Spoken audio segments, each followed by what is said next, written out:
All right. All right. So, the circle has concluded, and we now know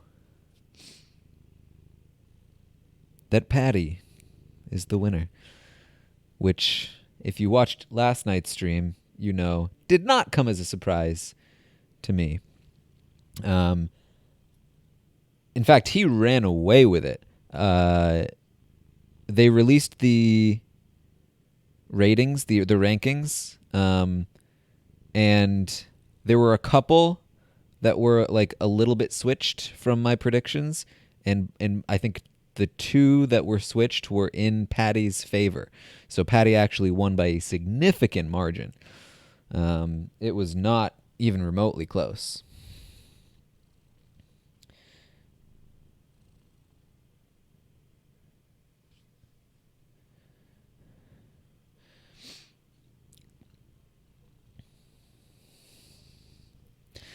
Um, and of course, it's a lot of people that are upset by this outcome. But really, again, I don't like. You can't be that surprised, right? Like, this is what happened last time. It's like the person coming into the finals who is the least threatening is the most likely to win. That's just how it's set up. If you want a different determining factor for the winner, then it needs to be a completely different format for the finals, which I wouldn't be too, upset about if that were changed. But I'm not upset about this actually. Like, I feel personally that Patty was one of the better players in this of the season. Um, he came in late, developed some individual connections, recognized that those connections were not enough to get him the win, continued to branch out, managed to hook up with James, and then James brought him and Georgina to the end where he took the win. And, maybe he didn't do more than James. Maybe he didn't do more than Georgina. But he had a steeper hill to climb. And it's almost because of that he ended up winning, because he was never the influencer, never had to make any enemies, and also came in with the smallest target on his back. So this is more like how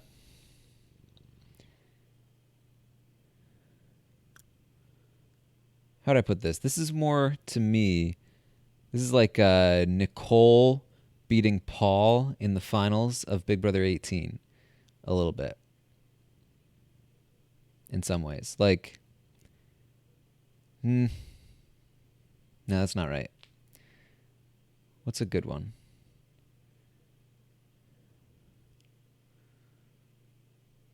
It's a little bit like Lisa beating Danielle in the finals of Big Brother 3.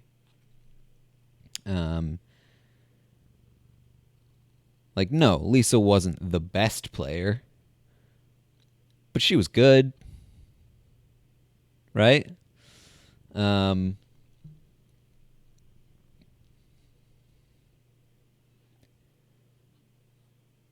so I think it's a totally deserved win. I think that honestly, it's probably more on the editors of the show that we didn't see more of him. They knew it was coming down to a final five. Once the circle of trust is formed, they should have been showing more of them. And I know they did, but they focused a lot on Sammy. I feel like they should have recognized that probably Patty or Georgina would end up benefiting the most. And I feel like they didn't see it. I feel like they're probably not the most strategic sort. I mean, I saw so many people saying like, "Oh, Georgina and Patty, what idiots they are for following Sammy. How could they? This is so stupid of them. And they were 1 and 2. Like, I think they knew what they were doing. I think that was right. What was up with Emma? Her name is Emma, right? The host. She says to Patty, like, multiple things. Like, it's the whole tone of the interview. Then also multiple comments about, like, do you think it was necessary to do what you did? Do you think you needed to have done that?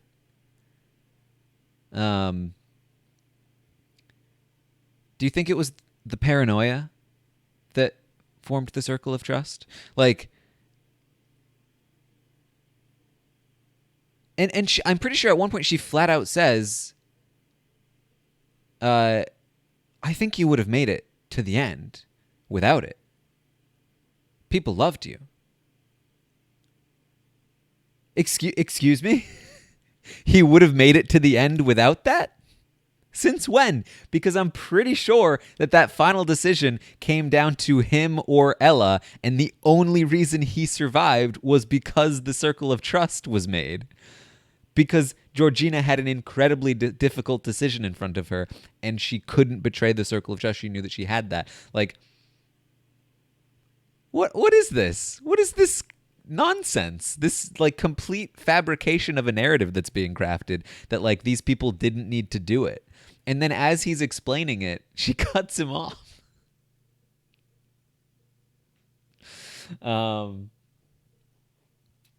And, like, their explanation is completely logical, too. Like, yeah, those 3 were going to make it to the end. Not to mention the fact that they didn't know it was going to be a Final 5. It was probably going to be a Final 4. In a Final 4, Patty definitely doesn't make it.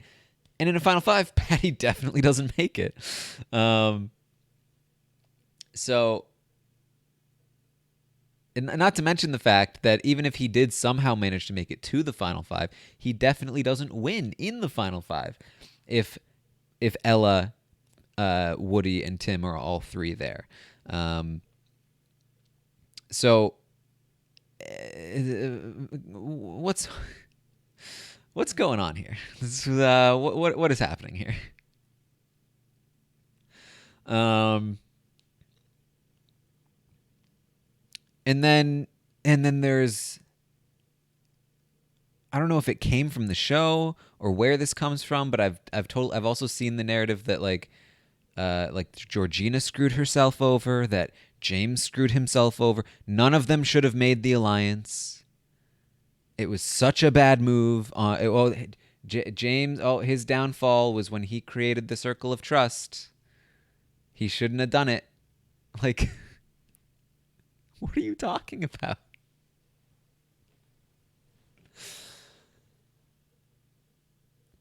Like, let's be very, very upfront. Let's be real. Let's be truthful here. If the circle of trust is not formed, the winner is 100% either Ella, Woody, or Tim. Because the 3 of them in the Final 5 vote for themselves, and one of them wins. In the same way that because the circle of trust broke them up and got 3 of their members to the finals, meant that they were 1, 2, and 3, tied for 3rd. But still, you get my point. I mean, it's just that simple. For as much as the UK audience or whatever audience seems to have wanted the circle of trust to be a mistake, it very clearly wasn't. It worked. It worked exactly how it was intended to, and it got them 1, 2, and 3.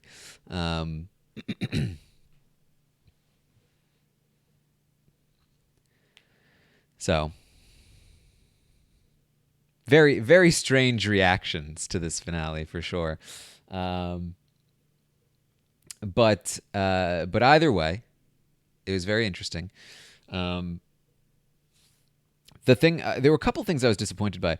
The live shows just continued to not be super well produced. So the first thing I was disappointed by was we never saw the blocking conversation for Ella. The most controversial, drama-filled, like the biggest moment of the season, the biggest game changer of the season. This is the most amount of conflict I think we will ever see when it comes to two influencers with completely separate agendas, Georgina versus Tim. And we basically saw none of the actual conversation that led to Ella's blocking. They cut it off, I assumed at the time, to just build suspense for which one it was going to be. But they never went back to it. We never even got an explanation from Tim, any explanation. Like we missed the actual event and we missed the fallout and explanation. Because when the episode starts up today, they immediately went to ratings, which was super disappointing. Was there no fallout? Did they not have any? Like, I've got to say, if I'm putting my tinfoil hat on a little bit here, it kind of felt like they were trying to protect Tim in the edit, because the more he defends his decision to block Ella, the worse he looks, right? And if they just kind of sweep it under the rug, then you don't have to pay too much attention to it. Ciao! Thank you for the 18 months. Why? You do have the 18-month badge, though, now. So, thank you so much for the consistent support.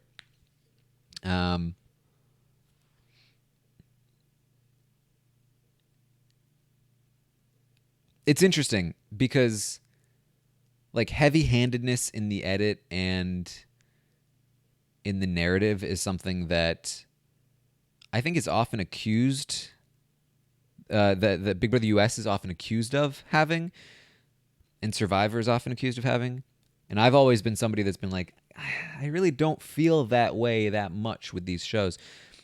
I do feel that way a bit with Big Brother Canada, though I feel they've gotten a little bit better. But watching this show, I do wonder. I think it's making me realize why people are so suspicious of the other shows, because this is a show that is very clearly heavy-handed in crafting their narrative, if that makes sense. And I don't think they need to be. I really don't. I feel like it's okay.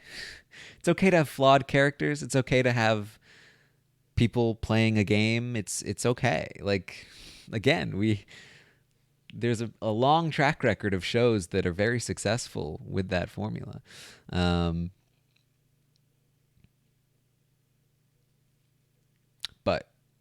what are you gonna do? I still love Tim. I just wish we would have seen more about Tim's decision, because I definitely think that cost him the game. Just again, let me bring up the rankings, I should say.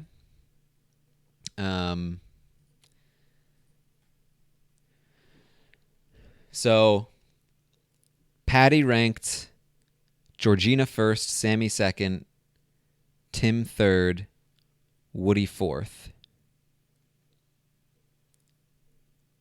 Patty and Sammy, by the way, were the two that had the exact correct rankings in terms of, they basically determined the order.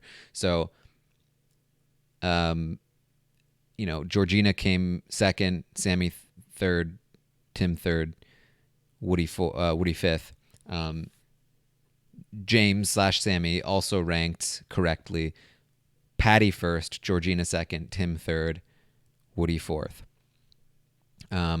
Georgina had Patty first, Sammy second, Woody third, Tim fourth.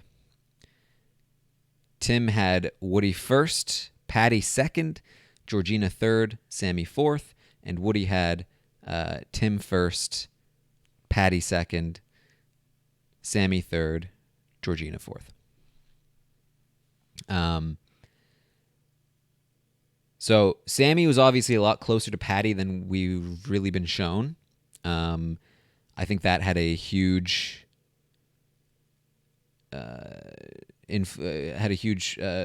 was a huge determining factor in his rankings. He put Georgina second, Circle of Trust. He was loyal. Then he put Tim third, Woody fourth. Sammy ranked on emotions. That was not tactical at all, which was interesting.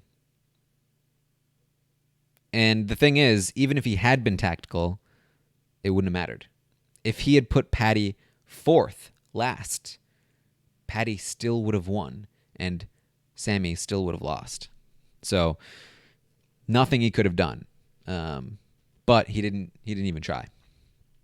Then Georgina putting Patty first. I have to imagine Patty first, Sammy second.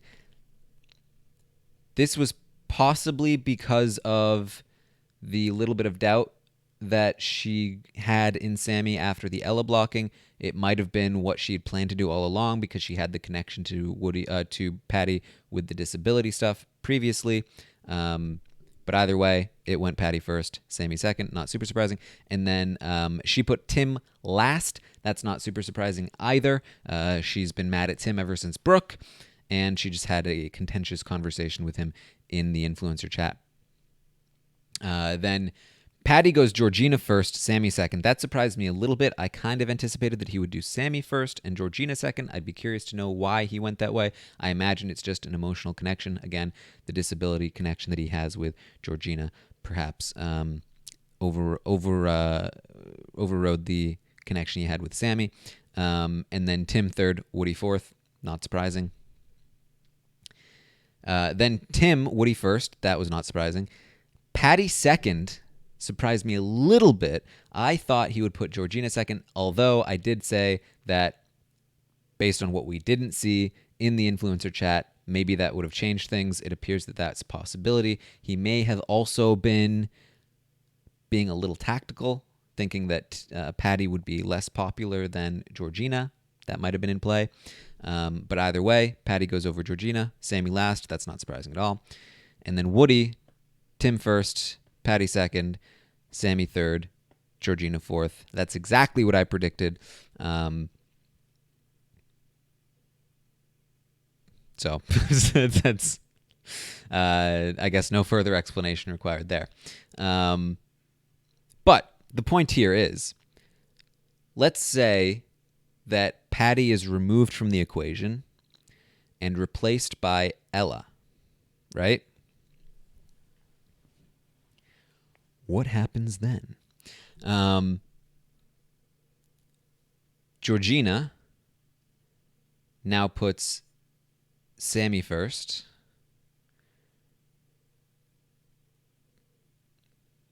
Probably Ella second, Woody third, Tim fourth.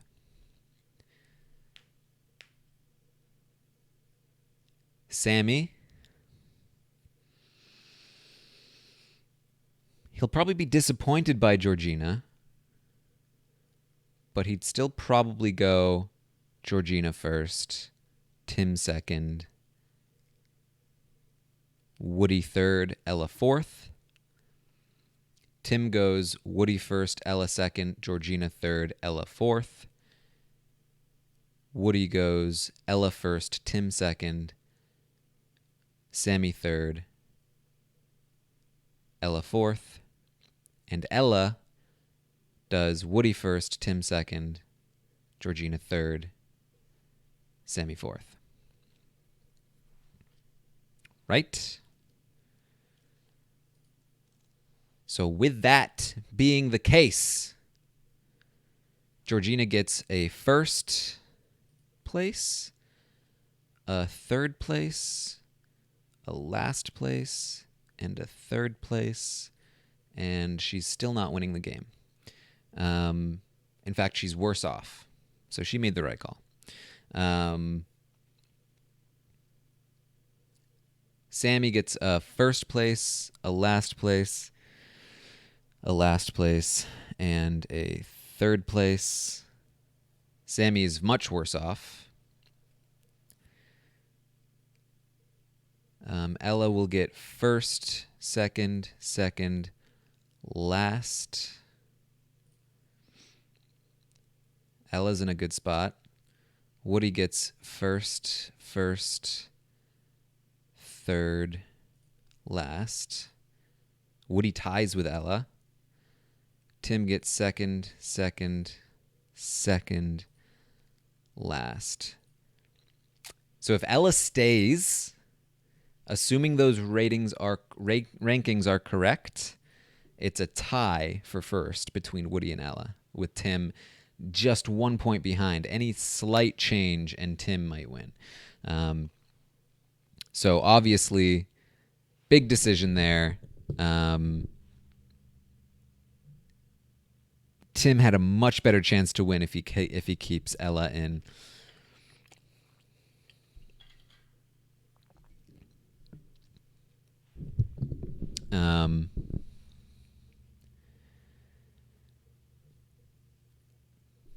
And I still don't know how they break a tie, which, to be honest, I'm kind of annoyed about.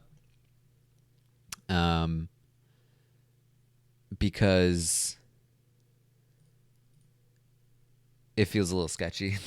I mean, granted, we didn't know how Survivor would break a tie, so that's fair, I guess. But I feel like there's much more opportunity for ties in this game.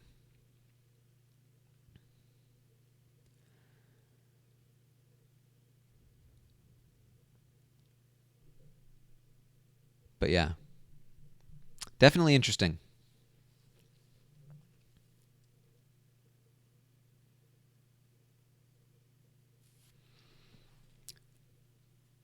Basically, Circle of Trust. I mean, it was exactly what I said, right? Without Circle of Trust, Ella stays in the game. And the final leaderboard is tied for first, Woody and Ella. Close third is Tim. So 1, 2, and 3 is Ella, Tim, and Woody. And then the bottom two, Sammy and Georgina. Sammy and Georgina absolutely got much closer to winning with Circle of Trust than they would have had without it. And then obviously, Patty wouldn't have even been there, let alone win without the Circle of Trust. So, without a doubt, it was definitely beneficial for the Circle of Trust members. Not to mention the fact that the audience prize was pretty much always going to go to Tim or Woody, in my opinion. Basically, like, because I've seen some people say too, like, oh, Sammy would have been able to win the audience prize if he hadn't done Circle of Trust. Come on. If Sammy couldn't win Secret Influencer, where it made a ton of sense to give him Secret Influencer because it would have been really fun, there's no chance he would have won the fan prize over both Tim and Woody. No chance. So, again, as much as people want to make it out to be a mistake in some way, it was not a mistake in any way. The creation of the Circle of Trust. The mistake for Sammy was the influencer chat with Tim. So, Circle of Trust propelled Sammy into the influencer spot too early, in my opinion, forced him to reveal his cards, and locked in a fourth place spot with Tim. Now, that being said, I think there's a very good chance that Tim puts Sammy last regardless. And Sammy still loses. And here's the thing, even if Tim had put Sammy third, even if Tim had put Sammy second, Sammy still loses. It was that big of a blowout. So like, let's pretend that Sammy never ruined the relationship with Tim, and so Tim does Woody number 1, Sammy number 2, Patty number 3. So in that case, Sammy gets second, second, second, and third. Patty gets first, first, third, and second. Patty still beats Sammy by 2 points. It's still not even close. At that point, so if this is the only way Sammy could have won the game. Sammy would have needed to get Tim's support over Patty, which probably wouldn't have happened. Okay, here's a more realistic scenario. Maybe if Sammy doesn't reveal her cards in the influencer chat with Tim, but Georgina forces Ella out, maybe Tim is more angry with Georgina than Sammy, and so Tim gives Sammy a third place behind Patty. And in that case, it's second, second, third, third versus first, first, second. No, it's still not enough. He would need to move up above. He would have needed to get Georgina. He would need to get a first from either Georgina or Patty, as well as move up one spot on Tim, and then exactly correctly determine the rankings of the other players and put Patty in last place. If he had done all of those things, he would have won, but he would have had to execute all of those things perfectly. The fact of the matter is, if you're looking for Sammy's downfall, there really isn't one. Sammy was just never going to win. He had a much better chance in a Final Four, but it's clear now that even in a Final Four, he would have lost to Patty. If Patty's not there, then Ella's there, and he loses to Ella and Woody. But okay, hold on. There's one more thing he could have done. If he had held his ground, gotten rid of Ella at Final 7, Final 6 includes Jan, then gets Jan on his side,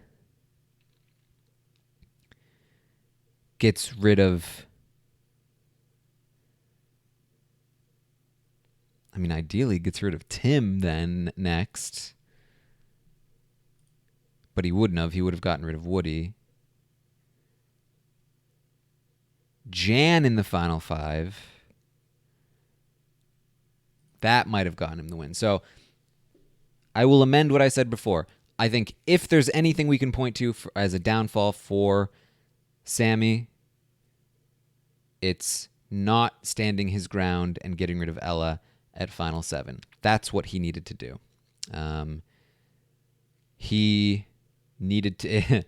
Ironically, Sammy needed to be more ruthless if he had any chance of winning. There was nothing else he could have done. Being less ruthless, being kinder, whatever, nothing would have gotten him the win apart from being more ruthless and getting rid of Ella at the Final 7 and bringing Jan. And even then, as Manitou points out, it still would have been a tough ride.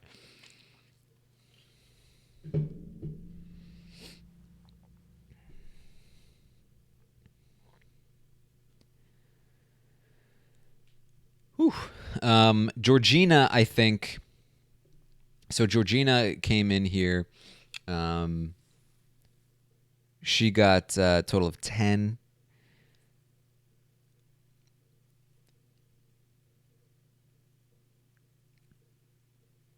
There was nothing Georgina could have done.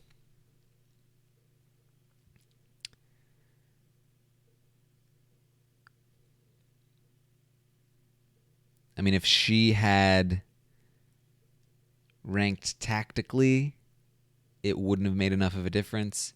So she would have had to also just have a better relationship with Woody. Nothing really could have changed the outcome there for her beyond just getting people to like her more. She definitely needed Circle of Trust. That helped her, but it wasn't enough. She needed to go further.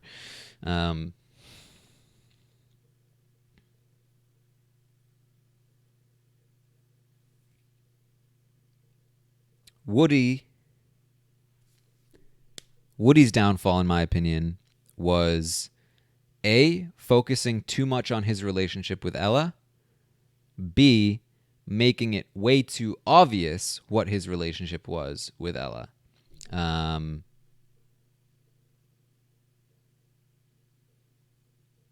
He neglected his relationships with the other players, like Georgina, like Patty, like Sammy.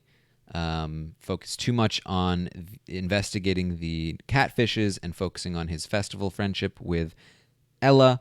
And then, even worse, made it super, super obvious to everyone that they were besties and they would always support each other and they always would back each other over everyone else in front of everyone, which made it very obvious that they were a threat that needed to be taken on.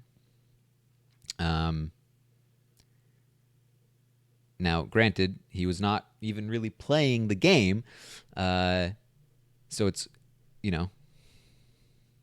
not like he intentionally made those mistakes or even acted in a way where he thought those were mistakes. But if he doesn't do that, I think he probably wins. And then Tim, of course, letting Ella go at the final six was a really bad move. And honestly,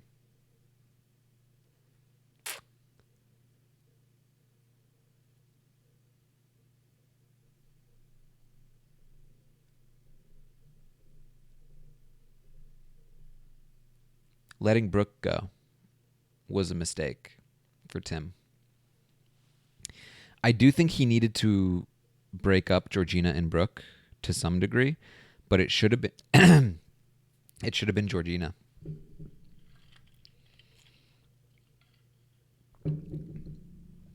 It shouldn't have been him that did it, and it should have been Georgina that went and not Brooke.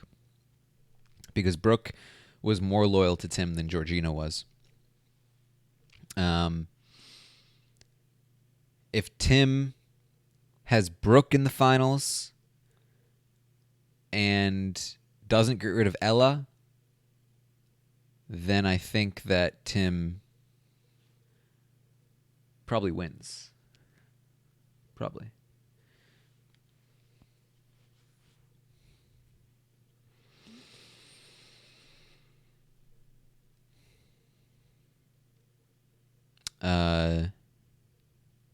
Yeah. So my takeaway here for strategy in the circle is these competitive reality shows, the social strategy games, I say all the time, a huge portion of them is based on luck. Luck is a huge factor. I think in Big Brother US, luck is like 80% of the game. Survivor, it's probably like 75% of the game. For the circle, I think it's like at least 90%, maybe even 95%. No, 90%. 90% seems good to me.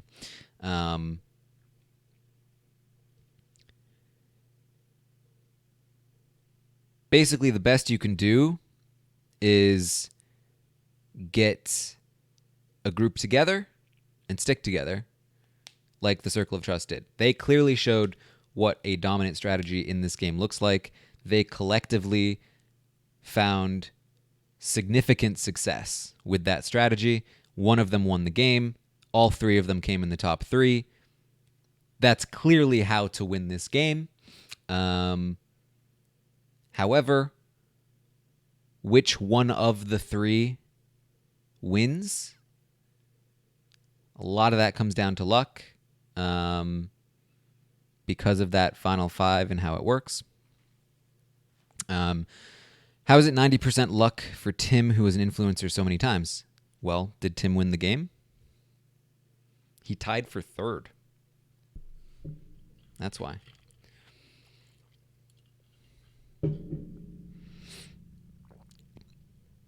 Not to mention the fact that you have to be lucky to join the game as one of the early people in the first place.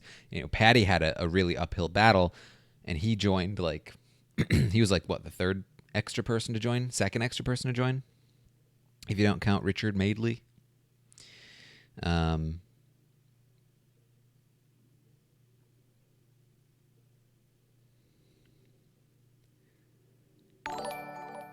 Jay Prince for the third month. Thank you so much. And then it's also luck, like who you bond with, like who's on the cast, right? So like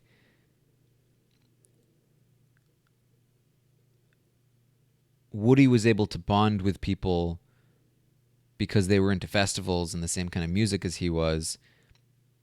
Like all of those people that had those similar things in common, they were lucky because they had things in common that they could bond over. That's the kind of luck that I think goes unnoticed because it's built into the game. We don't talk about that kind of luck when we analyze the game because it's pointless, generally. But there's a huge amount of luck in the back end. We focus on, in Big Brother, the 20% that's strategy. And on the circle, the 10%.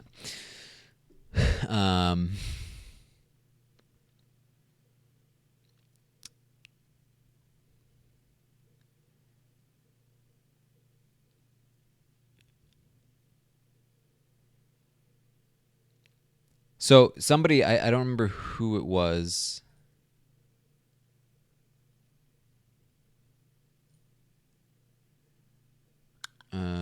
Simstra on Twitter sent me a link with the creator of the circle on Twitter, who was talking about how they filmed the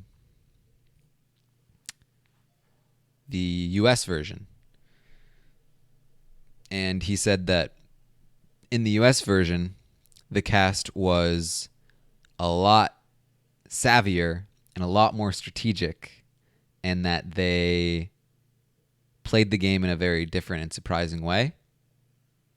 And I've got to be honest, he didn't seem super pleased, but I'm super pleased.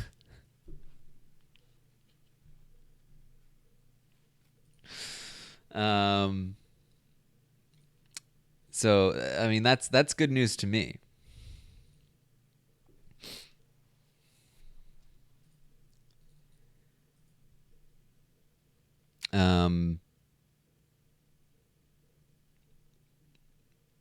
But it's definitely interesting. He mentioned that he felt like the UK players were more likely to turn on each other than the US players because the US players are smarter. So I'm assuming that what we're going to see in the US version is some early alliances made that that stick together and kind of dominate the game. So I'm pleased that they're more strategic. I'm hoping that it's not too dominant because they didn't anticipate that there would be strategic players, if that makes sense.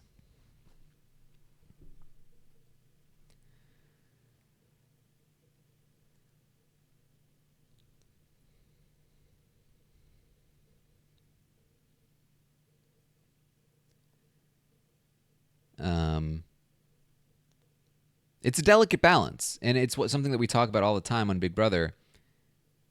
That when you have a game like this, you have to be careful about how you structure it, so that things, so that people are capable of flipping things.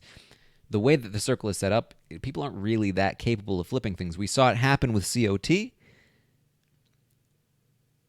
because of the social capital that had been built over the course of the season. But even then, for the newer players, it's like Patty wouldn't have been able to do that on his own. Sammy needed to be the one to do it because Sammy had been there the whole time. So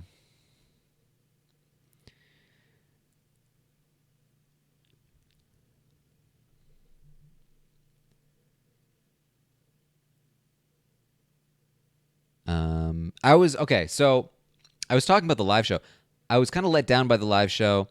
They started off, immediately went to the rankings. No fallout from the Ella blocking. No conversations between Tim and Woody, between Georgina and Sammy, or Georgina and Woody, anything like that. Huge missed opportunity. Hated that. Also, there's no last minute scrambling, no last minute, strategizing, talking things over, trying to figure out who you want to rank the highest, so on and so forth. Didn't love that. Didn't love that they went straight into the rankings. Then they bring Ella out, and for the second time this has happened, they ruin the reveal, the Sammy reveal. They had ruined a previous reveal in a previous live show by showing Sammy on the screen in front of her, by showing James on the screen in front of her. Like, you saw the moment she was like, and Emma was like, "Oh, we have something to show you. This is going to be a big one." And she's like, "I think I can see it right there." And they were, "Shut up. What are you doing? Why is he on the screen? Come on, guys. This is a professional setup here." Bambi, thank you for the 300 bits. Just what are you doing? And this is the second time this has happened. You think they would have learned from the first time? And then still they have no audio on Ella as they show her Sammy, so we can't hear what she's saying as she's reacting. That was disappointing. And then they say, "Sorry, we have no more time." And so one of the biggest reveals that I wanted to see, which was Ella finding out about Woody's parents, happens off screen. Then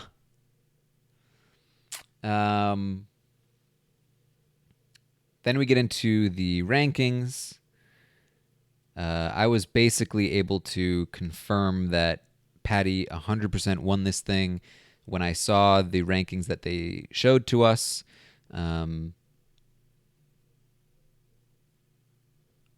If they had shown different ones, they could have been like,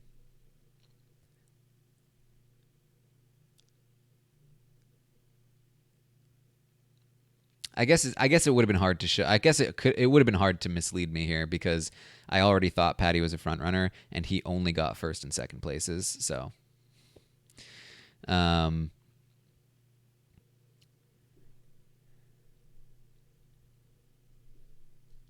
then we have them come out one by one, and then they met each other in the room.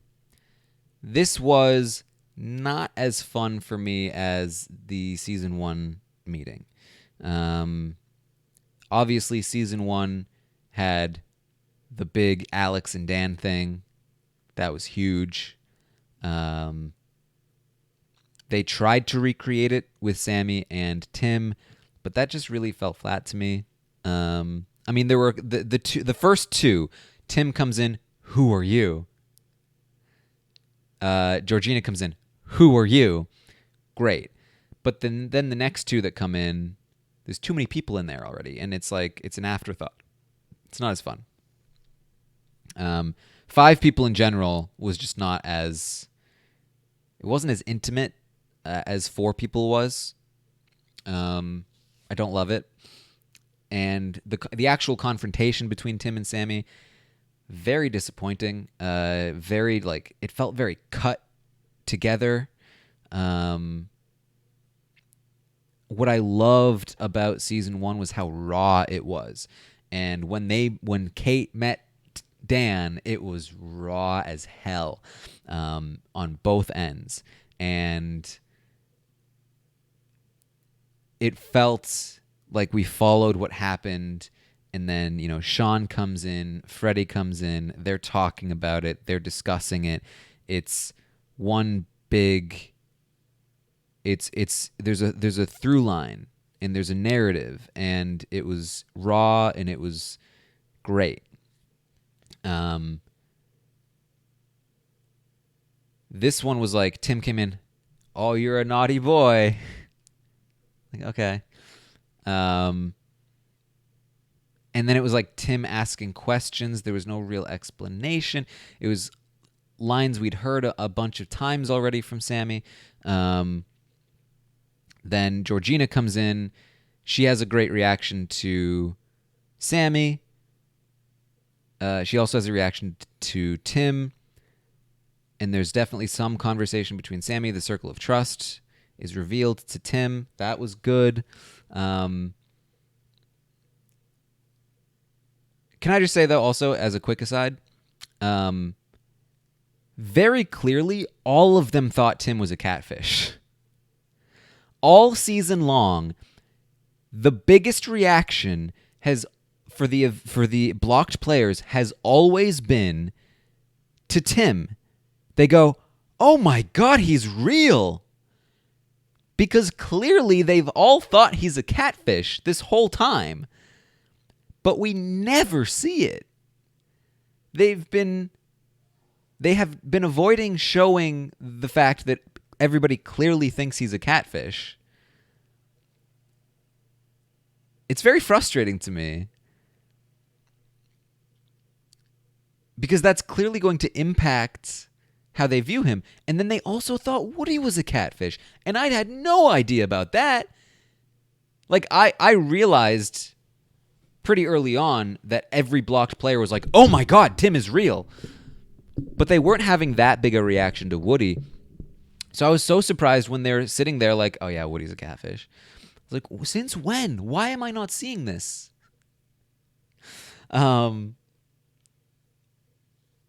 They focused so much on like Woody and Tim's effort to catch other catfishes that apparently they didn't deem it necessary to show us that everybody else thought those two were catfishes.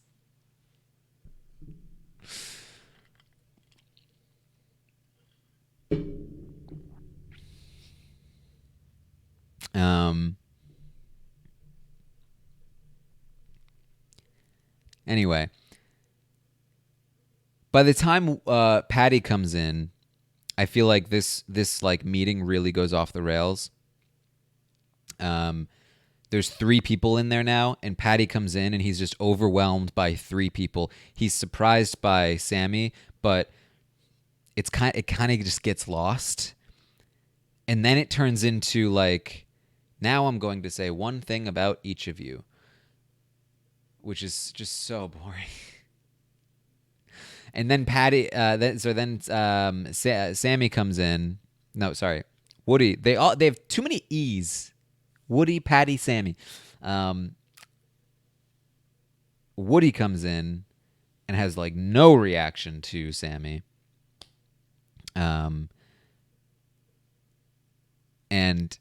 there's not a natural conversation that flows. I think that's what I was missing. In season 1, they just it seemed like they were just hanging out. They came together, they were hanging out, just naturally flowing conversation. This season, it felt like this meeting was directed by the producers. Like, okay, now I want you to say one thing about each of the people that you played with. I want one good thing, something that you learned. What did you come here to represent? Why did you come here? it just didn't feel natural. Um, and I caught that a few times actually when Ella was blocked and she was talking to Georgina. Like before they finished, Ellis just started branching off into like, I came here for body positivity. Like, and she was saying it as though she was responding to a question. Like, it wasn't just Ella, it was most of the people that were blocked or that came in. Like, there were a lot of times where they just had to go into why they were there and what they were there to represent in a way that didn't feel natural. Didn't love that. So overall, I was kind of lukewarm on the meeting. I thought there were going to be fireworks. I thought it was going to be real and natural and raw, and I didn't feel like it was. Then they go back to the live show. They call them out one by one. This was super boring, in my opinion. I didn't get a single thing from the players that I hadn't already got. I didn't like. Tim kept saying this was not in the spirit of the circle to make alliances. Since when though? Like maybe that's not how you played, but why do you get to cast judgment on how other people played? It'd be very easy, Tim, for me to say that you snaked two of your friends in the game, and that Sammy was loyal to his friends. That's like, I can, if I want to, have a narrow scope and judge you within that narrow scope, I can easily do that. But why don't we just broaden the scope and say that the spirit of the game is to play the game in whatever way you choose? I don't know. That's how I feel.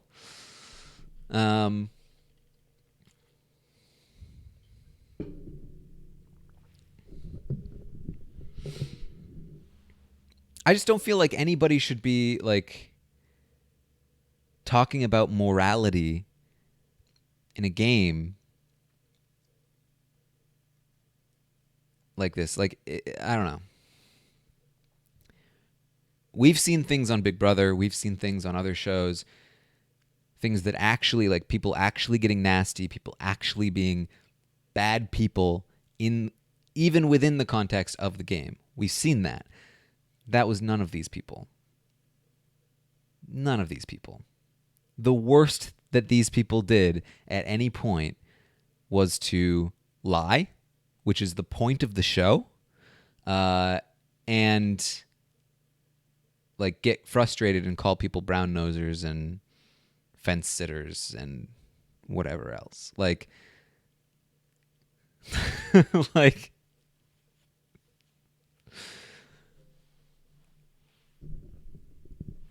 I mean, look, I'd prefer to not see people do those things.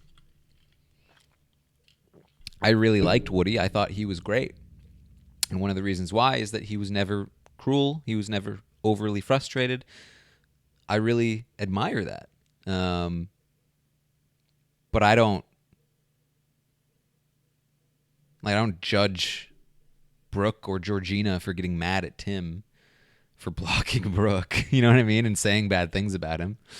And I think saying bad things about people is far worse than creating an alliance to survive in the game. So,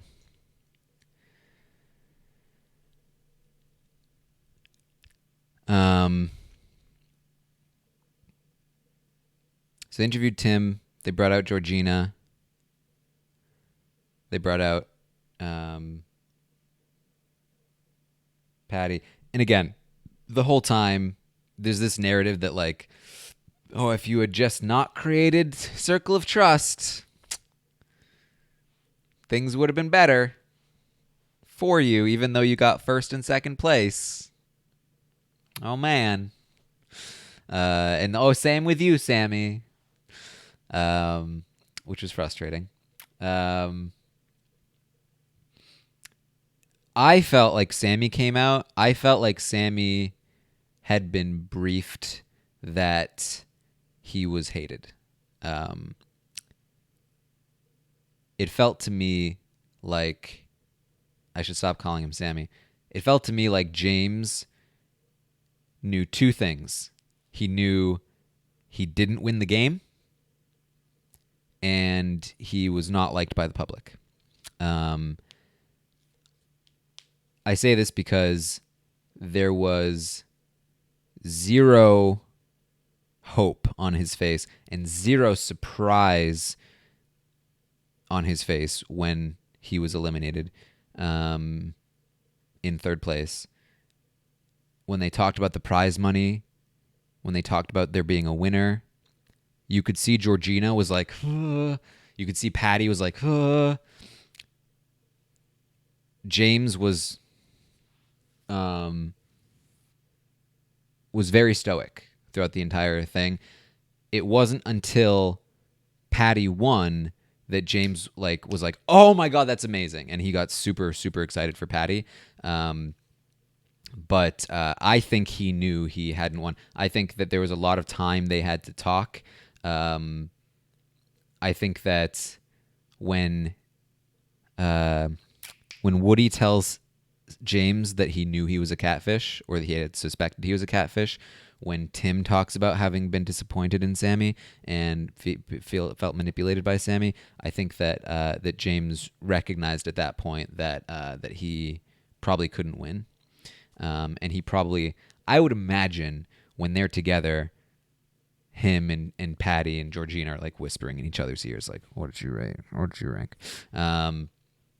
So I think he knew he was not going to win, and I think he knew the public didn't like him. He was not surprised at all when Emma told him that there was a divisive opinion about him, and he also just seemed very like nervous and like, oh shit, like this is a lot. Very brief answers. Very, very different person from the person you saw playing the game in the circle. So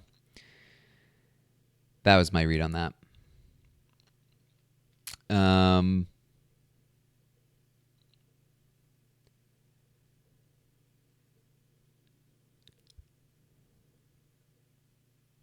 So then they announced, okay, the prize was $100,000. All season long, they've been talking about, like, I want to win $100,000. Sorry, pounds. And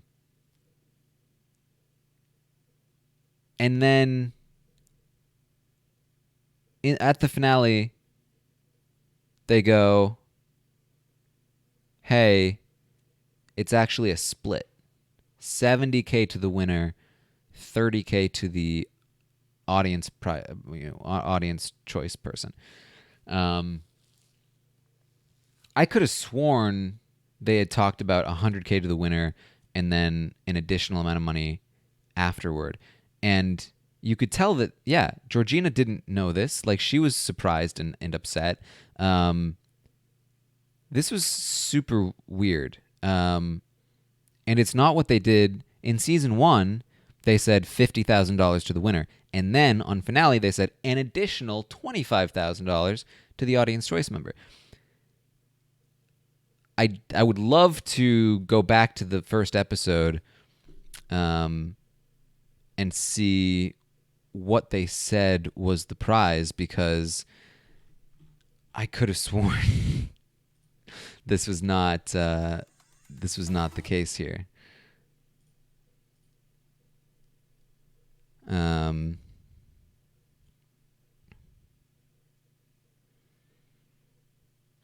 But either way, it was kind of shady. Like, and even if it wasn't shady, it's still lame. Like, 70,000 is your prize money. Like, they win 70,000 pounds. That's a super weird number. Like, why not 75? At least, right?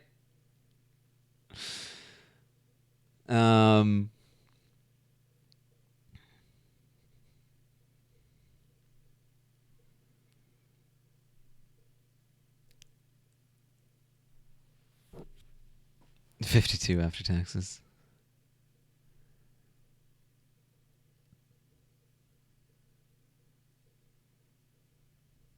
Live. Thank you for the 400 bits.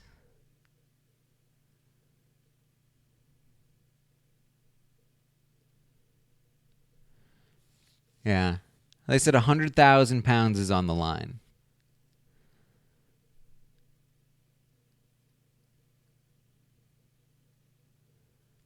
It's just weird.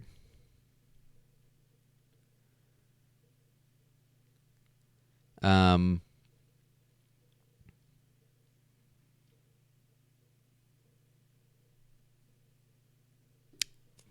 can I also say, in the James interview, I caught that he described the double blocking as a double eviction, which tells me that he was a Big Brother fan. Obviously, probably more likely a Big Brother UK fan. Um, but given the strategic nature of his play, it would not surprise me if he was at least. It would not surprise me if he was aware of Big Brother US. But he has to be at least a Big Brother UK fan to call it a double eviction, right? Because it's not even really referred to as a double blocking. It was just like they just blocked two people. But the fact that he called it a double eviction tells me like he's got to be a BBUK fan, and he created and named an alliance. Yeah. I'm not familiar enough with BBUK to know if they have double evictions in BBUK, if they have named alliances in BBUK. But it would not surprise me at all if he was like a BBUS watcher.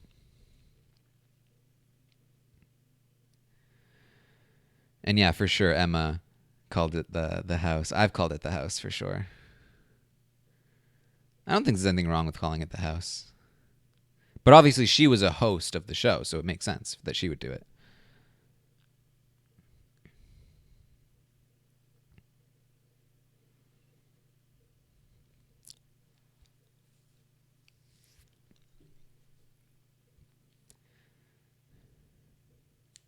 They did have double evictions. Okay.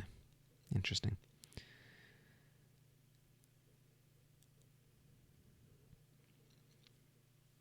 I talked about it earlier, but I think Tim went wrong. First blocking Brooke, then letting Ella go.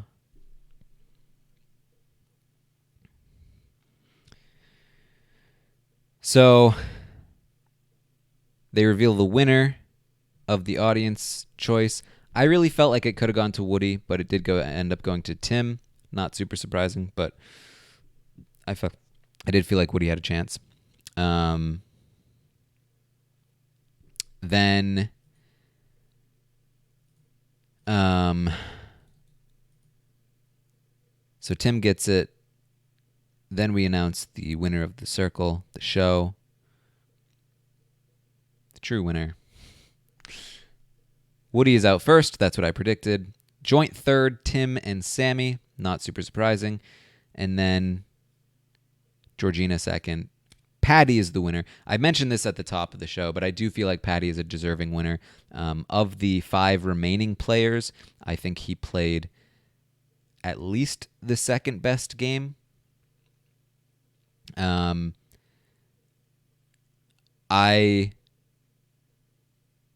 was very surprised. Like James was so happy for him. Like I didn't realize how much James really liked Patty, because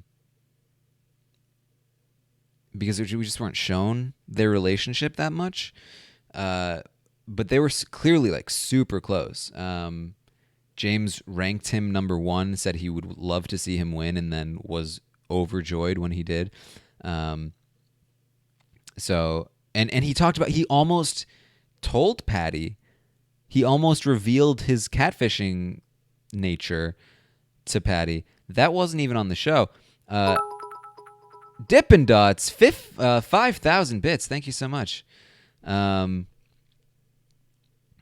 Thank you. That was definitely a deserving winner. Absolutely, Dippin' Dots. I was saying, he said that he almost told Patty about um, the fact that he was catfish. Wasn't on the show. Assuming James is telling the truth here, which I assume he is, that tells me that they wanted to build the villain edit on Sammy and decided not to air that. And I also wouldn't be surprised if they kind of talked him into not doing it, because then they wouldn't have had as good a reveal at the end. You know what I mean? So that's something that I was definitely a little bit surprised by.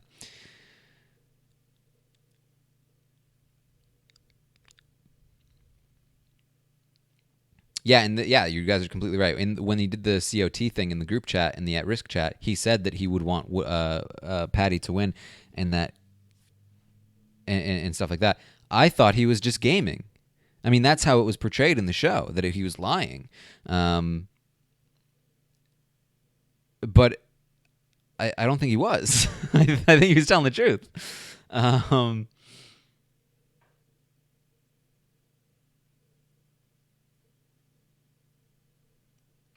So, yeah, again, like the editing leaves some things to be desired, for sure, in my opinion. But I'm pretty satisfied with the Patty win. I think it's a real underdog story, come from behind. I'm still just completely flabbergasted that people, it's so crazy to me. People come out of Big Brother and they say, people that didn't play the game on Big Brother, people that had their head in the clouds, they come out and they say, "Oh no, I was playing the whole time. I was thinking through every decision. I was being strategic. I promise." And we're like, "Come on, sis."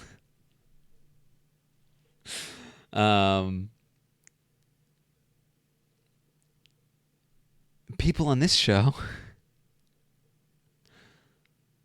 come out of the show and they're like, "I swear, not a single gaming bone in my body. I didn't think through any decision. I was just completely unaware. Not a single thought on my mind. I was not strategic in any sense. I promise." It's like, what is wrong with you? Yeah, and then they're like, "Yes, you're so right. You didn't play the game."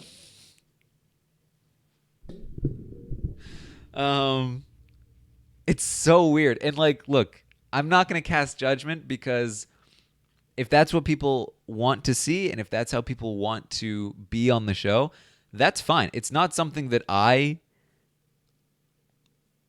understand it. It's not something that I respect. No, that's not right either. I respect it. It's not something that I personally appreciate.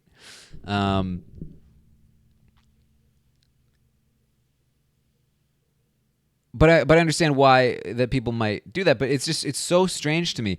It really feels to me like, could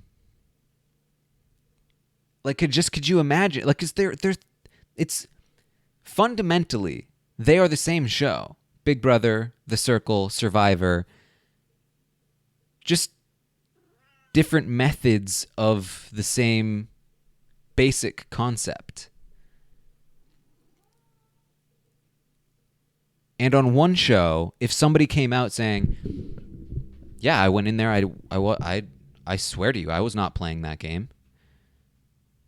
Could you imagine in Survivor, in the After Tribal after they're voted out and they do their little interview at the end of the episode, and they say, "Yeah, I mean, I wasn't playing. I swear, I wasn't playing at all." You'd be like, "Then why the hell were you there?" But on The Circle, it's like, "No, no, seriously, I wasn't playing at all." Huh. Good on you for not playing. It's so weird. Gabe from Africa. You are totally spot on there. I forgot about Gabe. Yeah, absolutely. Absolutely. Yeah, I mean, that was a long time ago. Look at you. Look at you. Was he on Africa?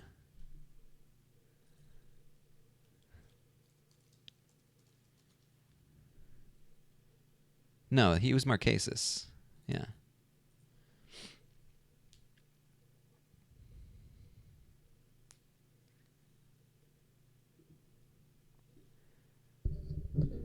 No worries. No worries.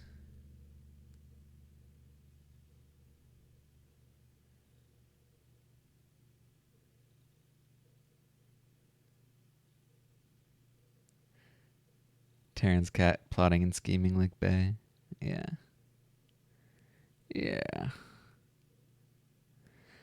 One of the things I found interesting about this show, um, it's something that you see on Big Brother. I think to a lesser degree sometimes, but certainly happens. Um, People who become who regularly are popular in the circle, I do think it goes to their head a little bit. Um,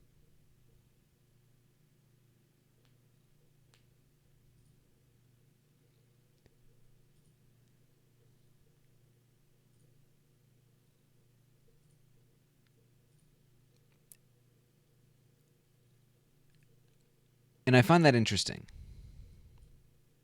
I find it interesting.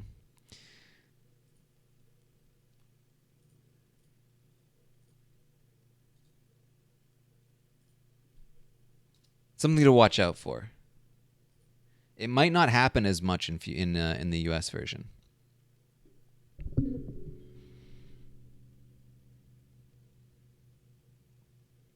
Influencer-itis, yeah, for sure. For sure.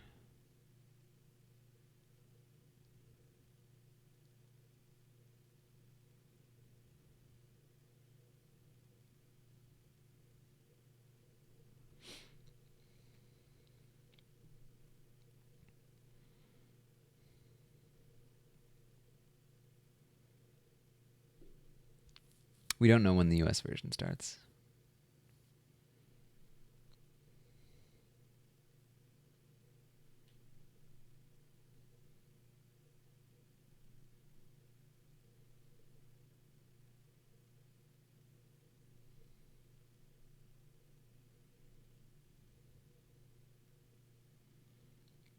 Maybe we can get a James interview.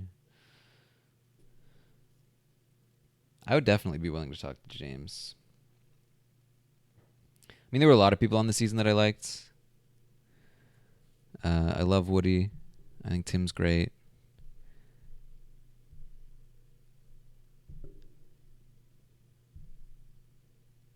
But I do think James would probably be the most interesting interview.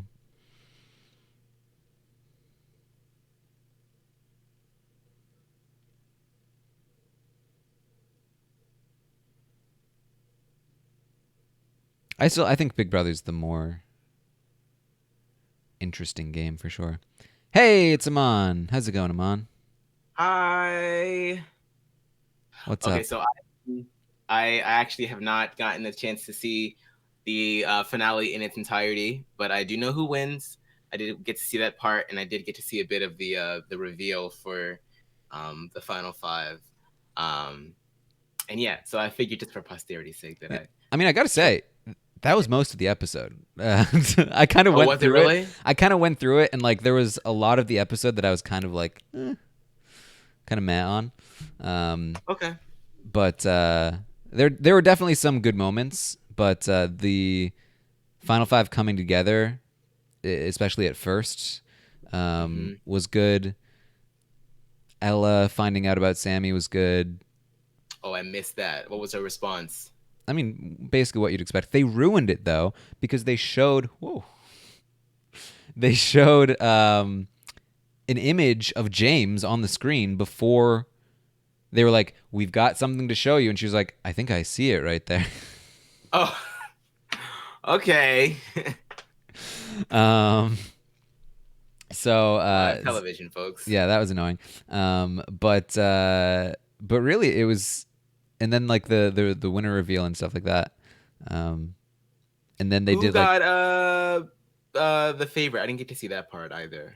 who? What's your guess? Probably Tim or Woody. Probably Tim. I'm gonna go with Tim. Yeah. Tim. Okay. I thought it could be Woody too, but it was not. It was Tim. All right, I mean, that's fine. Yeah. I mean, pretty much what I expected from the first episode. In terms of audience. Truly. I mean, he was all over the edit each episode. I mean, so that's to be expected. So what's your guy, reaction to the Patty victory? I mean, I'm sort of, after talking with you last night, it's not as We expected it it. sort of softened the blow. So, I'm happy for him. I think that it was well deserved. I think that he did I think that he really did himself a lot of favors towards the end of the game. Like I feel like he understood that he was in a rough spot, being the last one in or one of the last people in.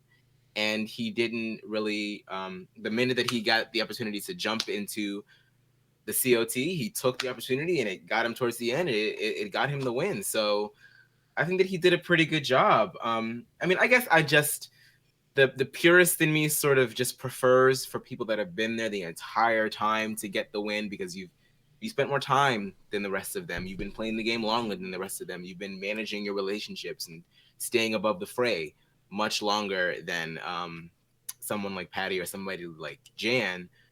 But I think that there is something to be said about this particular. That's just the circle for you. Like that, the circle isn't necessarily a show where you can be there from the beginning and still get the win. So if that's the format of the game, then that's the format of the game. And I think that he did the best with what the cards that he was dealt with. So yeah, I think he did a pretty good job. So how much money do you think that Patty won? 100K, right? It wasn't. What? Yeah. Right? Was it more? No, it was less. How much less? 70K.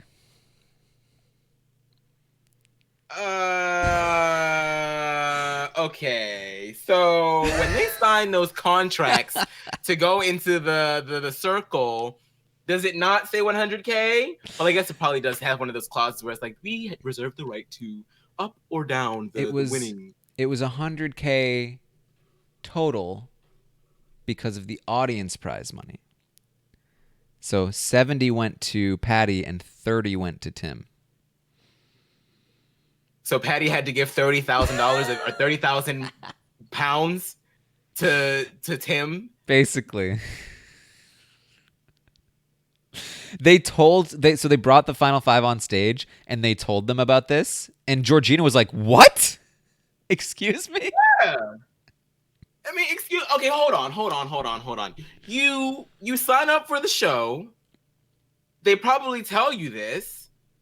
It's the second season. So they got a little bit more money. Obviously, they put more energy and more money, more resources into this season, including the prize money, and then you switch it up on the last minute. I don't understand that. They were say at the beginning of the show that you win 100,000 pounds. They said 100,000 pounds is on the line. Oh, so they mean like 100,000 pounds total? Yeah, and the people on the show talked about winning 100,000 pounds. Yeah, they 100% were under the impression that they would win 100,000 pounds because they probably got the exact same line about there's 100,000 pounds on the line. Yeah. Looks like me and the producers need to have a little bit of a talk. Because that's wild. That's wild. I mean, you know, like coming from me, I could use 70,000. I could use 10,000. So I wouldn't complain that hard. But that's a significant drop from 100,000. I mean, that's, you know, that's a different tax bracket. Shit. Yeah. But okay. I mean, all right. Okay. 70,000. Yeah. I wonder what the U.S. prize money is going to be. It's probably going to be like $100,000. It's always usually $100,000. I would Like nobody assume goes so. on to shows for less than $100,000. I'd be so pissed. Yeah. So that's like what? That's even less after taxes. It's like what, 50,000 after taxes? So you might as well you essentially won what Alex won last year. Yeah. Yeah. No, Alex actually won more. But didn't he win 70,000? He went 75, wasn't it? Oh, it was because it was 25,000. Yeah. So the first place winner got more than you, and he didn't even. All right. Okay. Lower prize money last year, but he still came out with more. So that should just be a testament to his game and his audience perception. I mean, okay, that's interesting. I wonder why they did that. I wonder if that was the plan all along, and they just, you know, waited until the end to reveal the specifics, or if there was like some shady shit happened, and that's interesting. I mean, marketing wise, it's obvious why they would say 100,000. Right. Just, I mean, at some point, say what the detail is, and then continue to say 100,000. So just so the detail is out there, so people know ahead of time. Play regardless. You know what I mean? I feel like you don't need to catfish in the prize money. You know? Yeah, they got catfished. God damn. There's so many great like ways that they can mess with this format. Like they could like Joe Schmo it,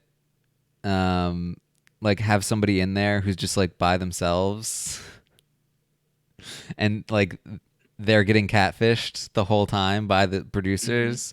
Oh my God, that'd be so horrible. They could bring players back and have them have to pretend to be other like new people. Like there's so many different like fun things they can do with this show if they're willing to explore. Yeah, I mean, we talked about that earlier. We could do like, you know, an all-star season would obviously be an all catfish season, which would be hilarious. Yeah. Joe Schmoogly. I'm really excited for the American version now. Yeah. Very, very excited. I didn't get a chance to see any of the interviews. Were people upset with Sammy or James when he walked out? Tim was like the audience? Oh, no, I saw Tim's reaction. Yeah, you saw Tim. Tim was an unhappy Santa. The rest of them were pretty fine. There was one moment, like, so Tim came out first with the interviews, and he said, "You know what, though?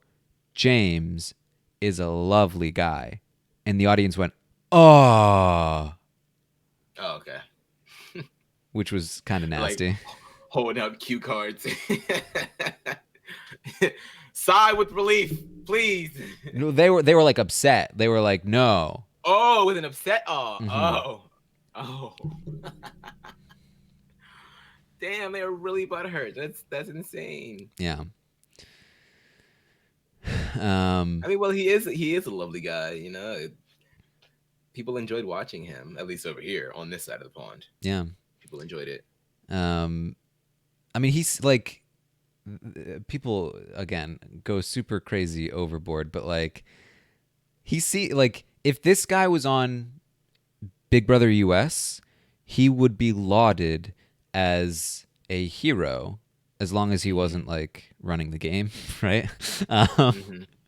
But in terms of like his behavior, um, like the fact that he loves his mom so much, and like it's pretty clear that she was probably like a victim of abuse, and he really cares a lot about like helping others with that, and he actually Mm-hmm. was very loyal to the people that were loyal to him, and all of those things. Like he was, by Big Brother US standards, a bit too soft. Like we would say, like, ugh, James, you need to be a little more ruthless Yeah, on Big people Brother be pissed US. off at him. They'd be pissed off at him for like being emotional in the DR after doing somebody dirty.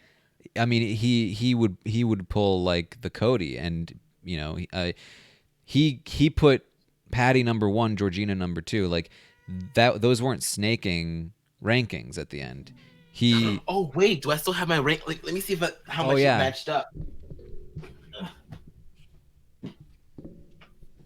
Okay. hey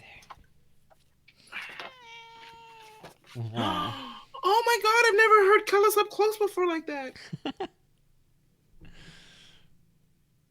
Say hi to Aman. Hi, Kellis. You look at me when I'm talking to you. How dare you? So rude. Okay. Okay, wait. I saw a screenshot of it. I forgot to do it when I saw it the first time. Let me check I it have out. him out. Oh, you do? Okay. Mhm. Um. All right, So I got let's them too. let's start with Patty. Okay. Okay. I think. How did I do this? I always forget which was the horizontal of the votes or was the. I think I did horizontal. Yeah. Okay. Yeah. Okay. Um.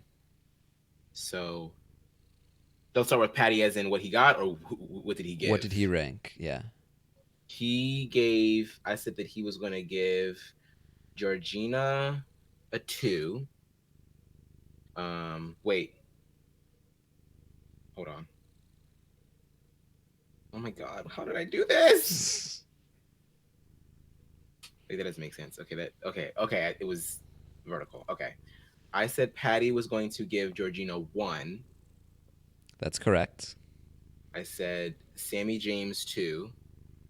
Correct. I said Woody 3. And I Incorrect. said Tim 4. Okay. So Woody and Tim were wrong. Yep. Okay. So you had it. You Um, just had one. You know, one switcheroo, but okay. you were only off by one. Hmm. Okay, who's next? Georgina. Um, I said Georgina was going to give Sammy James 1. That was wrong. I said Patty was 2. Yeah. So just one switcheroo there too as well. Woody 3. That's correct. And Tim 4. Yes. Okay. Tim, I said that he would give Woody 1, Mm-hmm. Patty 2, Yep. Georgina 3, Yep. Sammy 4. Nailed Tim. So he was pretty easy. Woody, I said, would give Tim 1. Mm-hmm. Georgina was 2. That's where you messed up. And then Sammy 3, Patty 4. Yeah. So you have to switch Georgina and Patty. So you were off by 2 on that one. Patty's the Woody's the one that I nailed, and then I don't remember what I did with Tim, but I got the first and fourth right with Tim, and then I was like the middle two are basically interchangeable. Mm-hmm. I nailed Sammy, assuming he wasn't being tactical. I switched up Georgina and Sammy with Patty, and then I switched up. Actually, no, I think I got Georgina right as well. So I got a couple switch. Oh yeah, and then Sammy. What did you put for Sammy? For Sammy, I said that he would do Patty 1. Mm-hmm. I said Woody would be 2. No. Mm, I said. Oh wait, no, that's okay. This is okay. This one's kind of weird because this is the one where I tried to change when you asked me to see if I could Oh, get yeah. him to win. So I said Woody was 3. I said, yeah, Patty 1, Georgina 2, Woody 3, Tim 4. Yeah, so you just have the last two switched up again. Okay. So, pretty close. We were both only off by a little bit. I think it was the Woody, Georgina, and Patty thing. I had that right, which made Patty the winner in my calculation. And I think Mm-hmm. that you putting Georgina in Patty's place probably gave Georgina the win in yours. Mm-hmm. She got the win. Interesting. Well, there goes that. Well, good show. Good show. I'm glad. Yeah. I mean, honestly, any of them winning would have been fine with me.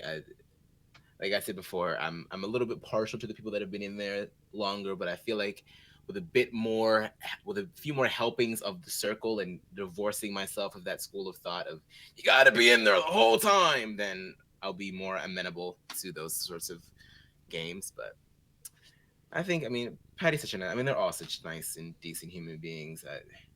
I know that's what the British people love. So, I mean, it is what it is, but I think it was a good season, so Yeah. I'm pretty pleased with the ending. For sure. I can hear Kellis purring, honey. I Yeah. guess he is quite pleased with it as well. Yeah. Kellis is like Team Bay.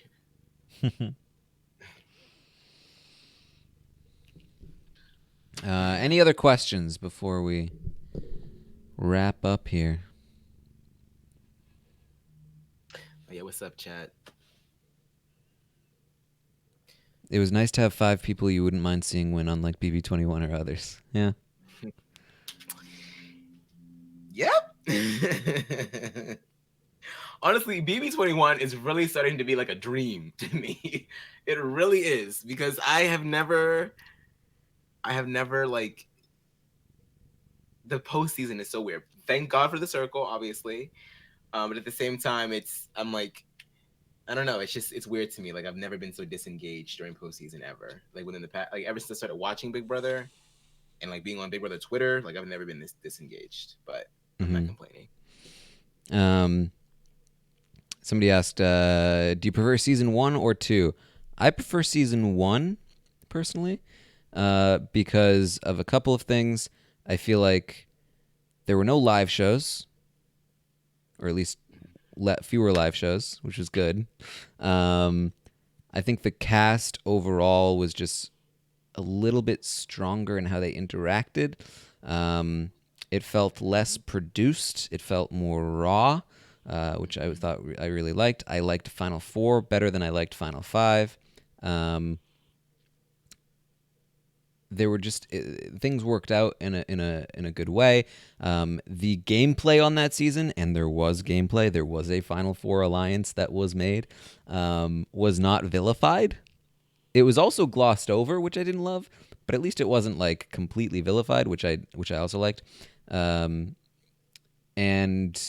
just overall, I felt like it was a stronger season. This season, I felt was lagging a little bit in the middle.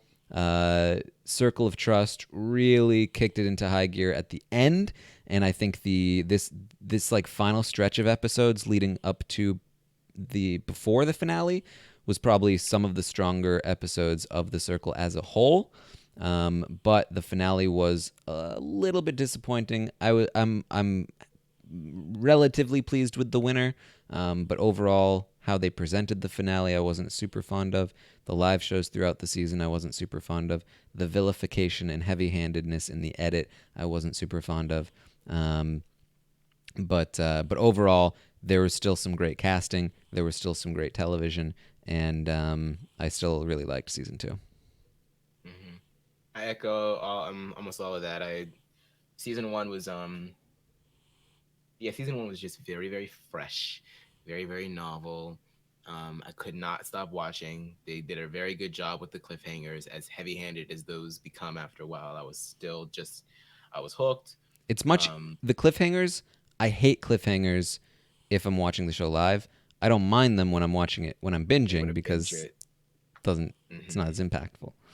right? But I don't think cliffhangers should exist on a show that like you have to wait to watch.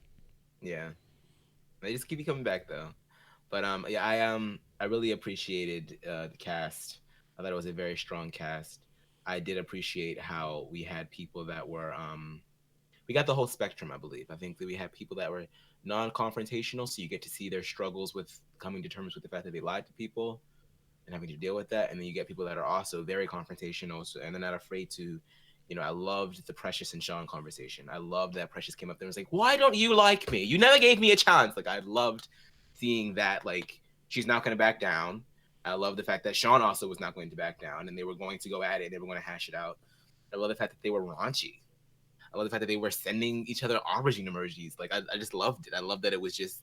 I think raw is the perfect word. It was just they were in there living their fucking lives. Yeah, And I really appreciated that. without Circle of Trust, this season would have just been like every conversation started to just be like, "So do you think this person's a catfish?" Yeah, me Mm-hmm. too. I love you so much. You're the best person I've ever met. Love heart. Mm-hmm. Like Yeah. it was Yeah. too much. Winner rankings. Who is the better winner in terms of game player? I would say Patty, and it's not even close, to be honest. Um, in terms of like character, I think it's easily Alex. I was rooting for Alex. I loved watching him. I was super happy to see him win. As a game player, it's got to be Patty. Alex basically won by accident. Was trying to give the win to Dan if he could, in some ways, at the very least. And was completely shocked at the fact that he won. And Patty was much more self-interested and played much more tactically and had a much bigger hill to climb, was not carried nearly as much. I really feel like he earned his spot in COT because he was really throwing things out there, trying to find somebody to connect with, to oust the others. And certainly, I give most of the credit to Sammy for it, but Patty was definitely an instrumental person in creating it as well, and it benefited him the most. I think if Alex were able to keep up what he had been doing during the first part of the game, and not even just becoming influencer, because we know that being an influencer too many times can be a detriment. But I just mean like in terms of creating the relationships that he was creating, and he sort of ran out of gas once the cateness of it all started to bear down on him, and it took his toll on him. But if he were able, I feel like if he were able to come out of that, then maybe I would be more willing to say that he was the more like he's the better winner. But I do think that Patty was a little bit more instrumental in his fate. Um, I think that Alex sort of he just ran out of gas. He sort of it was sort of like Rachel in BB13 when you sort of just like had to play dead. You know what I mean? Because everybody is like over you. You know what I mean? It's like you can't even just shut up. Just just. And a lot of that was not even just that people wanted Kate to shut up, but just because Alex just felt like he had to because he was just so done. So yeah, I think that Patty, you have to give it to Patty, even though he played a shorter game.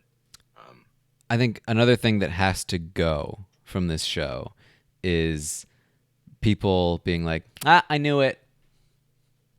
I called it. I knew this person was a catfish. Real sick of that one. I mean, yeah, that's Because not going anywhere. but it's encouraged by the interview. Oh yeah, you did say that one time. Like, you're right, I did. I am kind of smart, aren't I? And like, you know what Tim said in his interview? He said, "Oh, I was wrong about Brooke. That's the one I was wrong." and it genuinely felt like Emma was like, we're not going to mention that one. Like she just didn't even. But no, you were right the whole time, Tim. You were spot on about absolutely everything. He was like, I was wrong about Brooke. She's like, no, you were right about everything, Tim. Everything. We didn't show that you were thinking Brooke was a catfish, so don't bring it up. Right. Because apparently he thought she was a catfish. That's why he let her go. I feel like that was not really in the edit. That's strange that they are, I mean, I guess once you find your person that, is able to call things, you want them to have that image for the rest of the show because you just need that person to sort of like give the audience what they want. They want to see people figure things out. But yeah, that's the confirmation bias thing is never going to go because human beings, how we are. We like to know that we know things. Mm-hmm. It's like even if you had like an inkling and then you talked yourself out of it, if that inkling gets confirmed afterwards, you're still going to be like, I knew it. I used to think that. Yeah, I talked myself out of it, but I knew it. Lane says, I wanted her to ask the people, who do you currently believe is a catfish before showing them who the catfish are. That would be much better. All right, let's run down the list quickly. Who do you think is a catfish? Name the players you think are catfishes. And then when they show them and they don't name Sammy, they do not have the right to be like, I knew. Mm-hmm. Yeah. Even though they probably so well. Yeah, I guarantee you. Oh, you know what? I almost said she was. I just didn't want to be rude. I was really about to say that. I knew it. Because I guarantee you, every single person in that house, apartment building, has said about every single other person, yeah, they could be a catfish. Mm-hmm. And something I talked about before you came on, Amon, is that it's become very clear that everybody in that place thought Tim was a catfish, except for maybe Woody and Ella. No, but even Ella was super shocked. So maybe not even Ella, but like every single person was so shocked when they saw Tim, you're real? Oh my God. They all thought he was a catfish. They didn't show any of that in the edit. And then they also apparently all thought Woody was a catfish, which I had no idea about. It's just so weird, like what they decided to leave out. Like they did so much repetitive sort of like, oh, is Joyce a catfish? She might be. So much like, oh, Josh, is that a catfish? But it seems like they only do catfish material on people that are actually catfishes, and they don't bother with the incorrect guesses. Which did what's his face come to the finale? Everybody was there. Richard Madeley? Yeah. I didn't see him. Oh, he probably got other shit to do on Friday nights then, I guess. Yeah. Yep.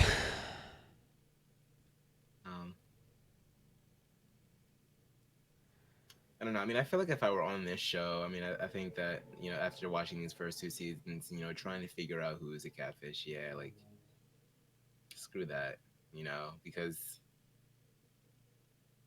I think as long as you were just creating the relationships that you need to create and, staying just below that influencer spot, 85% of the time, you're good. Who cares if it's a catfish? If they're keeping you there, then they're keeping you there, Yeah. But that's just my American brain, I guess. America. Who do we think was the best overall player of the Circle in both seasons? The Hurt for the 16th month. Thank you so much. Somebody help the Hurt out with how to watch the Circle. Who's the best overall player of the Circle in both seasons?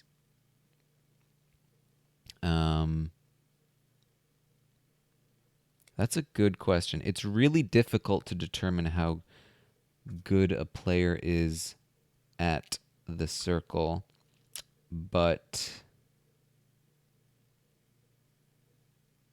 I have to look up the cast again.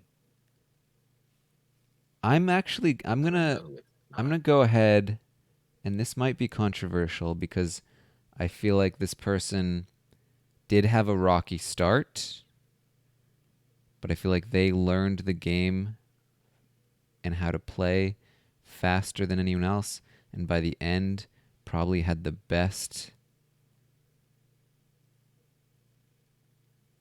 overall strategy and placement on the show. I'm gonna say Freddie.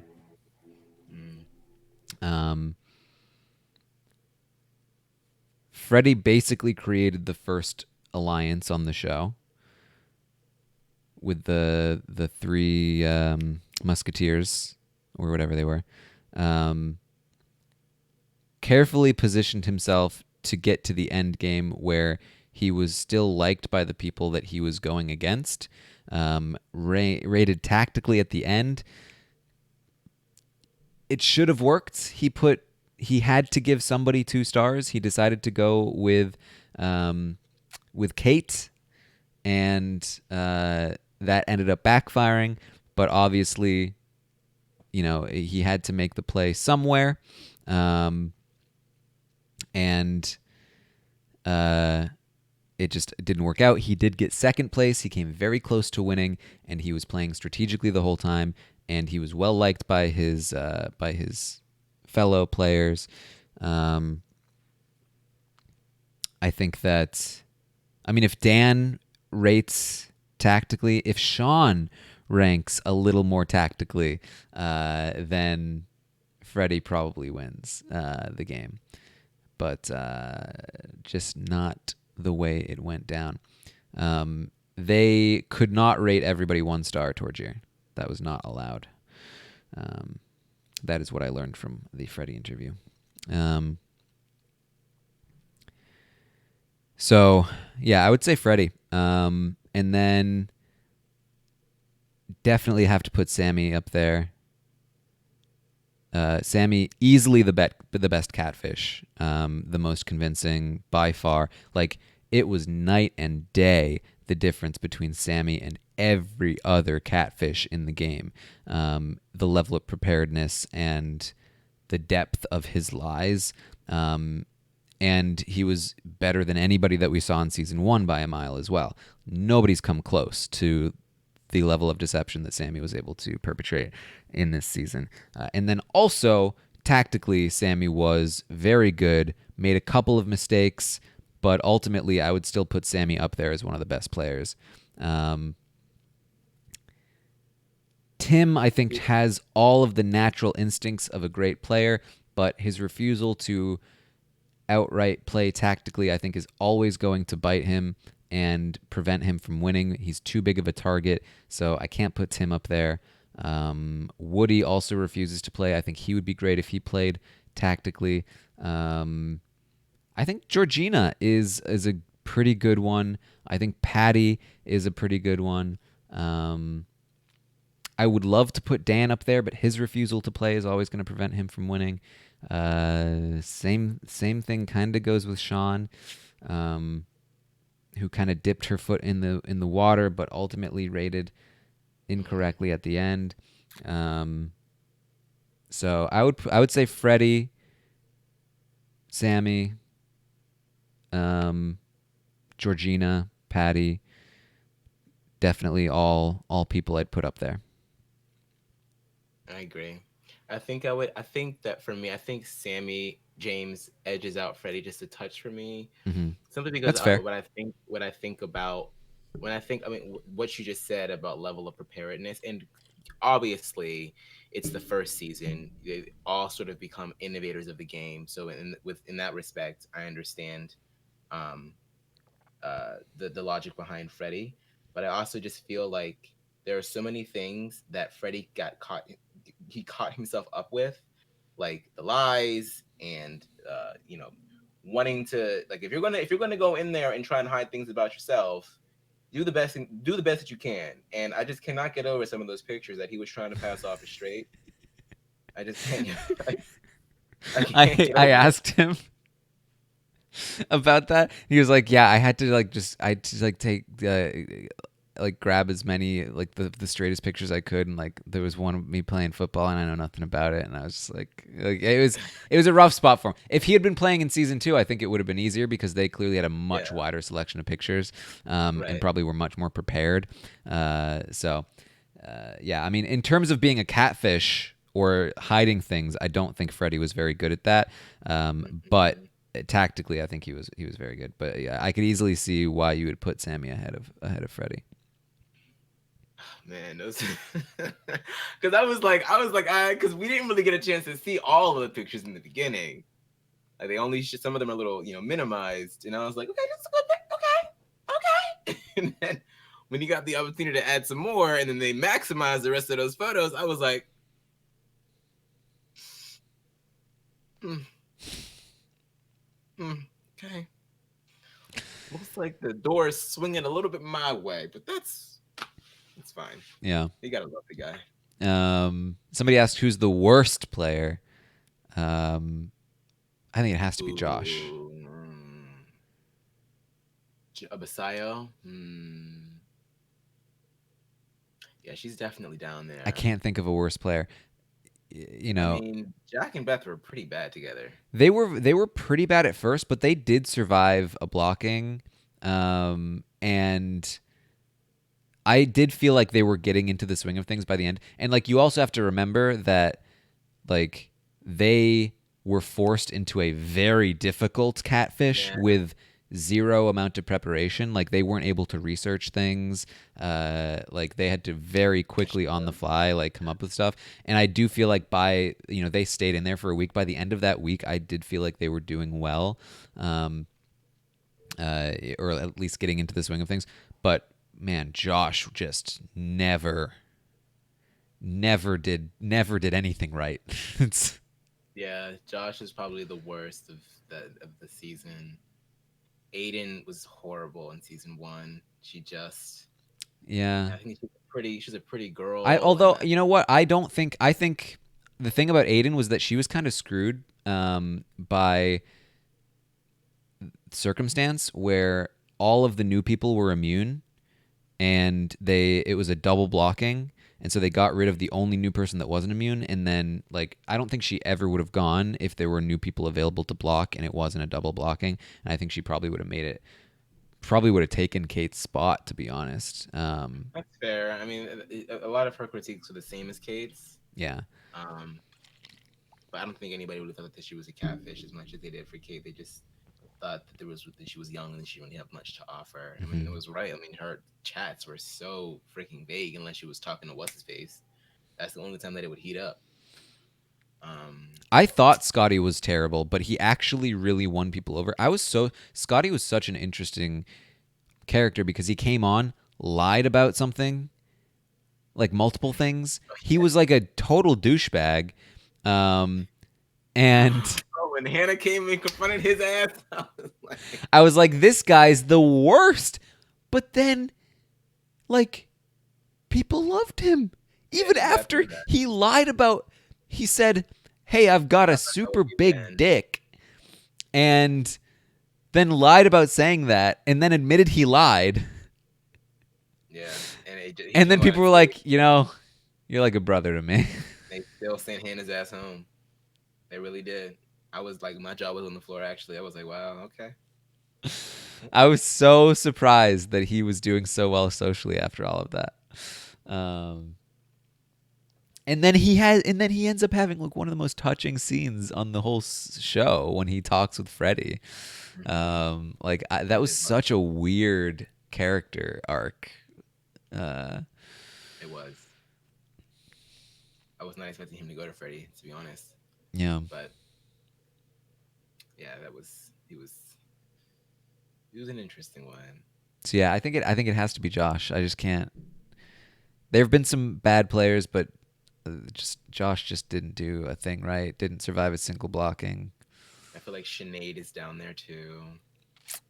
Oh yeah, Sinead was pretty bad. Christopher, 65-year-old coin dealer. Yeah. That's fair. I think Sinead would be down there for sure.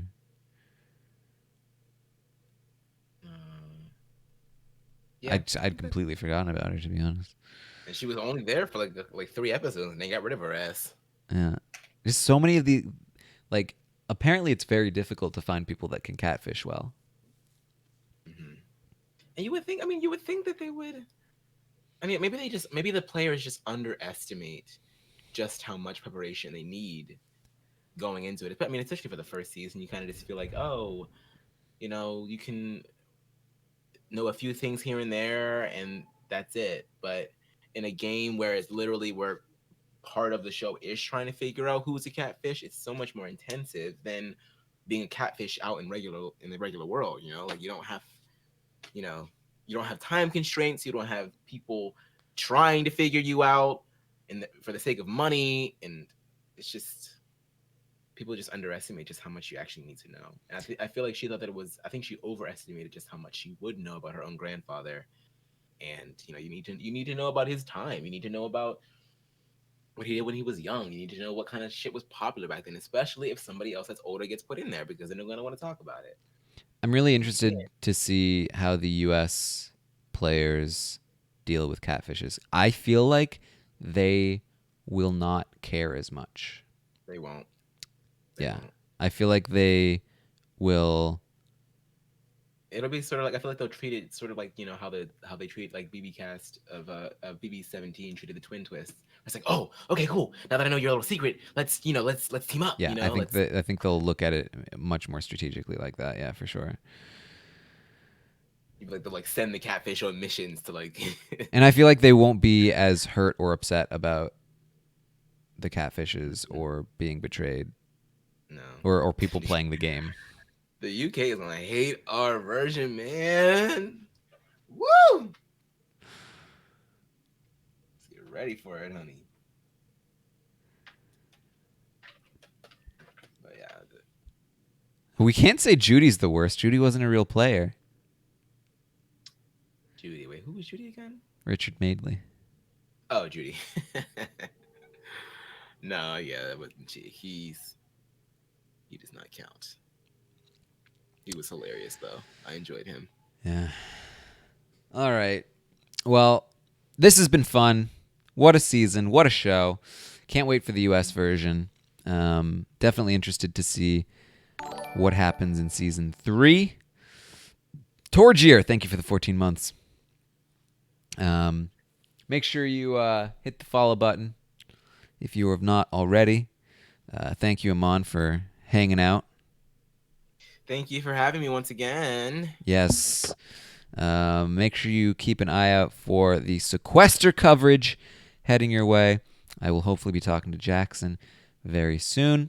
And we'll have our final Big Brother roundtable hopefully next week. And yeah, check it all out. Stay tuned with the Twitch stream. And we'll see you guys later. Bye. See you later. All right. Until next time. See ya, man. Bye, Taran. All right. All right. Thanks again, guys. You've been playing with my heart, there's no excusing ya. I just put my energy into my music cut to compensate for the idea of losing ya. Dippin' Dots, thank you. 1,000 bits. I'm on for season 2 of the Circle US. It has to happen. It has to happen. I actually feel like Amon will thrive in the Circle.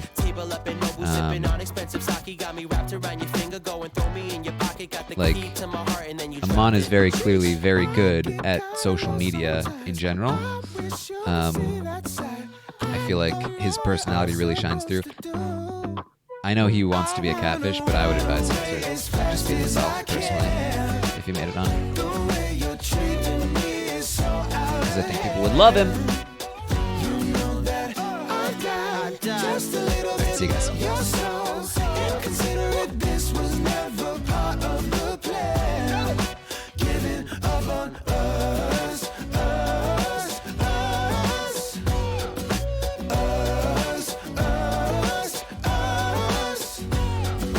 I've been going crazy. be living with you, baby. I can see so clearly now.